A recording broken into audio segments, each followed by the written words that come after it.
raha izay ny zavanitranga teny Mahamasina fitaona taorian'ny famaizana goavana vokatra ny fihetsiketsehana tamin'ny taona 2024 niverina no ny asany indray ny groupe Tico izay orinasan'ny filoha teo aloha Andriamatoa Marc Ravalomanana nanomariana androany ihany koa ny fisokafana izany groupe izany ny marimarina kokoa dia natomboka tamin'ny Magro tetsy Beoririka ny fisokafan'ny asa rehetra arahantsika ny tato-pavao.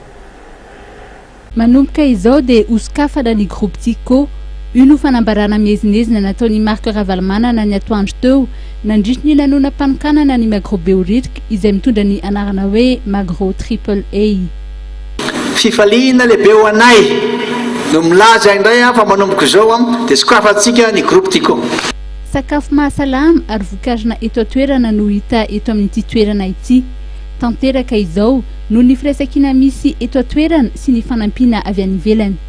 Ny olon-tsotra dia samy manana ny heviny mikasika ny fisokafan'ny Magro Beoririka ity na ny kely izany na ny lehibe. Mahafinaritra satria ilay very asa tamin'ny 2009 ilay bebe.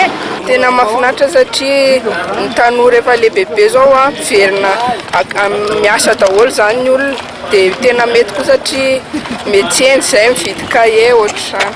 Ina zao tena nahatongavan'ny lahatetsy androany. Nijery ohatra ny ahoana za Magro zany satria izay mbola tsy nahita. Olana eto amintsika raha nambaran'ny filohan'ny antoko timy sady mpanorona ny orinasa Tico ny fanohanana sy ny tsy fitovian-kevitra.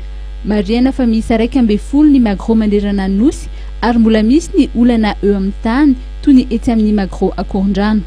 Resaka bailina io misy bailina asana avy an-tsaintana sy tantana za mibailina zany dia efa bailina fa tsisy mpanarah ho avy eto Madagasikara raha ohatra hoe mibailina zao afaka mifanaraka nataony biblioteka nataony KNM hoe ino tokobatena fa raha resaka politika nanatsofoana izy diso be mihitsy zany.